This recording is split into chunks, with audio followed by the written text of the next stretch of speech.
हाँ तो नमस्ते जी। अगर आप क्लास 10th में हैं तो ये वीडियो आपके लिए मोस्ट इम्पोर्टेंट होने वाला सवाल है। 100% लड़ने वाला सवाल है जो कि बिहार मैट्रिक फाइनल परीक्षा में 2011 ले लेकर 2025 में सबसे ज्यादा बार जो ऑब्जेक्टिव पूछा है, मैं उस ऑब्जेक्टिव को लाया हूं चुनकर। और एक बात, इसी में से क्योंकि क्वेश्चन बैंक का ऑब्जेक्टिव है और टारगेट से जो सबसे इम्पोर्टेंट और वीवीआई सवाल है, मैं उसे ही लाया हूं चुन चुन कर। तो आप लोग इस ऑब्जेक्टिव को क्या करिएगा, याद कर लीजिएगा। याद है तो ठीक है, याद नहीं है जो क्वेश्चन, तो उसे क्या करिएगा, रट लीजिएगा। ठीक है। तो 2026 में परीक्षा देने जा रहे हैं तो ये वीडियो मोस्ट इम्पोर्टेंट होने वाला है।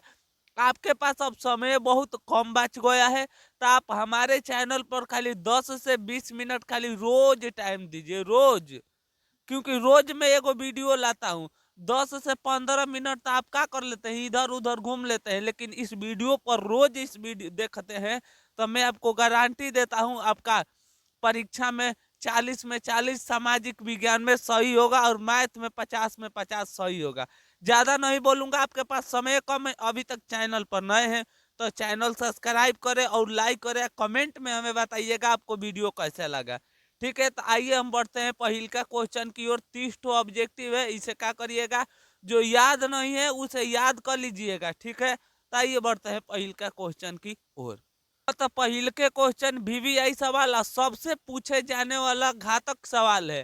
कार्ल मार्क्स का जन्म कहाँ हुआ था बबुआ? तो याद रखिएगा, कार्ल मार्क्स का जन्म हुआ था जर्मनी में। कहाँ पर हुआ था बाबू? तो याद रखिएगा, जर्मनी में। इंपोर्टेंट सवाल और वीवीआई सवाल है 2026 के सवाल में।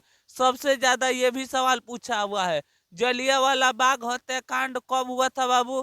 तो याद रखिएगा, 13 अप्रैल 1919 को हुआ था।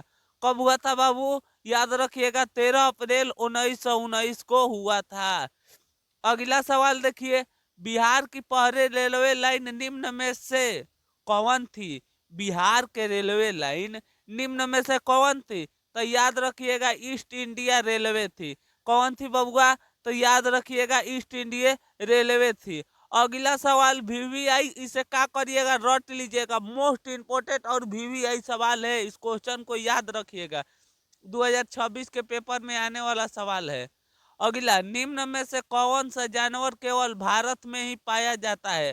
तो आप टारगेट देखिएगा तो आपको डॉल्फिन मछली दिया जाएगा, लेकिन आप क्वेश्चन बैंक और कहीं सर्च करिएगा तो घड़ियाल एक ऐसा जानवर है जो खाली कहाँ पाया जाता है, भारत में ही पाया जाता है।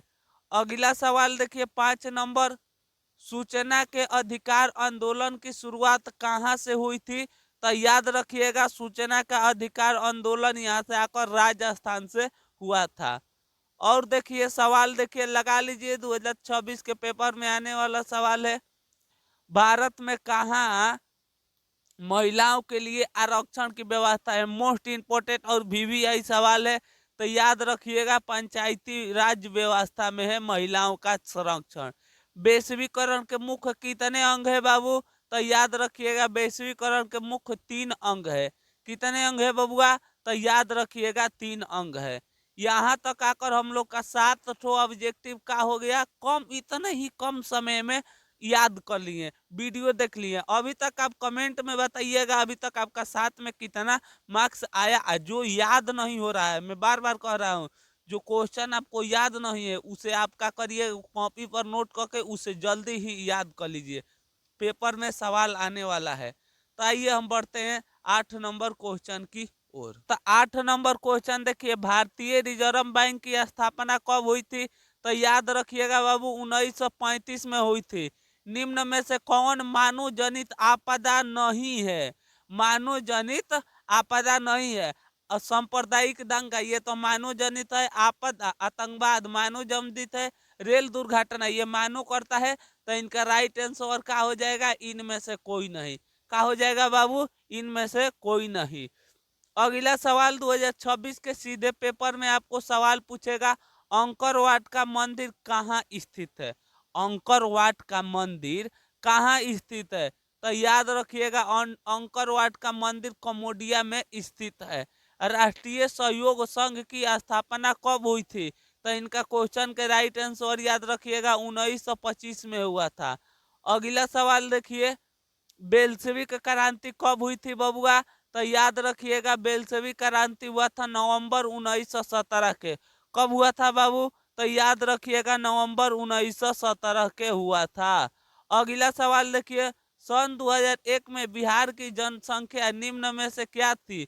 वीवीआई सवाल है, 2026 के पेपर में आपको आएगा, इसे क्या करिएगा, नोट कर लीजिएगा। सन 2001 में बिहार की जनगणना के अनुसार बिहार की आबादी क्या थी?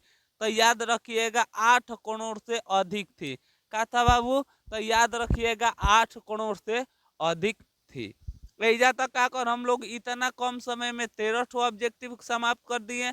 आइए हम बढ़ते हैं 14 नंबर क्वेश्चन की ओर। 14 नंबर क्वेश्चन देखिए, पंजाब में भूमि निम्नकरण का मुख्य कारण क्या है? 2026 के लिए इस क्वेश्चन को लगा लीजिए MVVI सवाल। तो याद रखिएगा अधिक सिंचाई है। क्या है बबुआ? अधिक सिंचाई है। पक्की सड़क की लंबाई की दृष्टि से प्रथम स्थान पर कौन राज्य है? तो इस क्वेश्चन को याद रखिएगा महाराष्ट्र है। कौन यह है बाबू? तो याद रखिएगा महाराष्ट्र है। निम्न में से कौन खरीफ फसल है? बताना है निम्न में से कौन बाबू खरीफ फसल है? तो याद रखिएगा खरीफ फसल इनमें से चावल है। और पूछ देगा खरीफ फसल और रबी फसल में अंतर बताए। जो ठंडा के दिन में बोया जाता है उसे कहते हैं रबी फसल, आ जो एथी उसे कहते हैं रबी फसल, जो वर्षा के दिन में बोया जाता है उसे कहते हैं खरीफ फसल। इस क्वेश्चन को याद रखिएगा। अगला सवाल मोस्ट वीवीआई सवाल है, 2026 के पेपर में पूछेगा। भारत में सहकारिता आंदोलन का प्रारंभ कब हुआ था? तो याद रखिएगा 1904 में हुआ था। इस क्वेश्चन को रट जाइएगा।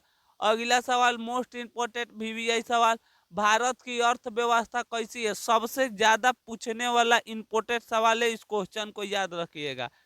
तो भारत में मिश्रित अर्थव्यवस्था है। कैसा अर्थव्यवस्था है बाबू? तो याद रखिएगा भारत में मिश्रित अर्थव्यवस्था है। यहाँ तक आकर हम लोग 18 ऑब्जेक्टिव का कर लिए, समाप्त कर लिए, और 12 ऑब्जेक्टिव है। थोड़ा समय के लिए रुक जाइए और तब आप चले जाइएगा, और जो याद नहीं है उसे क्या कर लीजिएगा, याद कर लीजिएगा। तो आइए हम बढ़ते हैं 19 नंबर क्वेश्चन की ओर। 19 नंबर सवाल 2026 के पेपर में आने वाला सवाल है, मानव शरीर में आग से जलने की स्थिति में जले हुए स्थान पर क्या प्रथम उपचार करना चाहिए? कोई व्यक्ति जल गया है तो उसे पहले पहले क्या करना चाहिए? तो याद रखिएगा उनके शरीर पर ठंडा पानी डालना चाहिए। क्या करना चाहिए बबुआ? तो याद रखिएगा ठंडा पानी डालना चाहिए। जनसंख्या का घनत्व तो सबसे अधिक कहाँ है? तो याद रखिएगा महाराष्ट्र में। पिछड़ापन में कौन राज्य आता है? तो याद रखिएगा बिहार में आता है। अगला सवाल 2026 के सीधे ये सवाल पेपर में आएगा, इसे याद रखिएगा। गिरमिटिया मजदूर बिहार के किस क्षेत्र में भेजे जाते हैं? तो याद रखिएगा गिरमिटिया मजदूर बिहार के पश्चिमी क्षेत्र में भेजे जाते हैं। कहाँ पर भेजे जाते हैं बाबू? तो पश्चिमी क्षेत्र में भेजे जाते हैं। काला मृदा का दूसरा नाम क्या है? तो इस क्वेश्चन को याद रखिएगा रेगुरी मिट्टी नाम है, रेगुरी मृदा नाम है। 2026 के पेपर में हो सकता है आए। अगला सवाल देखिए, संजय गांधी जैविक किस नगर में स्थित है? उद्यान किस नगर में स्थित है? तो याद रखिएगा पटना में स्थित है। कहाँ पर बाबू स्थित है? तो आके कहिएगा पटना में स्थित है। सबसे इम्पोर्टेंट और मोस्ट वीवीआई सवाल 2026 के पेपर में पूछेगा, निम्नलिखित व्यक्तियों में कौन लोकतंत्र में रंग विरोध नहीं थे? तो याद रखिएगा रंग विरोध इनमें से जेदू गोड़ा नहीं थे। कौन थे बाबू? जेदू गोड़ा इनमें से नहीं थे। इस क्वेश्चन को नजरिया से देख लीजिए, 2026 के पेपर में आने वाला सवाल है। आइए हम बढ़ते हैं 25 नंबर क्वेश्चन की ओर। हाँ, तो 25 नंबर क्वेश्चन देखिए, संघ सरकार का उदाहरण है। तो इनमें से कौन बाबू संघ सरकार का उदाहरण है? तो याद रखिएगा अमेरिका। सबसे इम्पोर्टेंट और वीवीआई सवाल है, कौन बीमारू राज्य है? कौन बाबू बीमारू राज्य है? तो याद रख, अरे कौन राज्य नहीं, बीमारू राज्य, ओहो हो, सॉरी सॉरी, कौन इनमें से बीमारू राज्य नहीं है? तो याद रखिएगा कर्नाटक। कौन बीमारू राज्य है? तो याद रखिएगा बिहार। इस क्वेश्चन को याद रखिएगा। अगला सवाल देखिए, उपभोक्ता अधिकार दिवस कब मनाया जाता है? तो याद रखिएगा 15 मार्च को। सबसे इम्पोर्टेंट और वीवीआई सवाल है, निम्नलिखित में से कौन प्राकृतिक आपदा नहीं है? इनमें से कौन प्राकृतिक आपदा नहीं है? तो याद रखिएगा आतंकवाद प्राकृतिक आपदा नहीं है। अगला सवाल देखिए, कृषि सुखाड़ होता है? तो याद रखिएगा जल के अभाव के कारण कृषि सुखाड़ होता है। सबसे इम्पोर्टेंट और वीवीआई सवाल, जर्मनी राई राज्य का निर्माण किसने किए थे? तो याद रखिएगा नेपोलियन बोनापार्ट ने किए थे। किसने किए थे बाबू? तो याद रखिएगा नेपोलियन बोनापार्ट ने किए थे।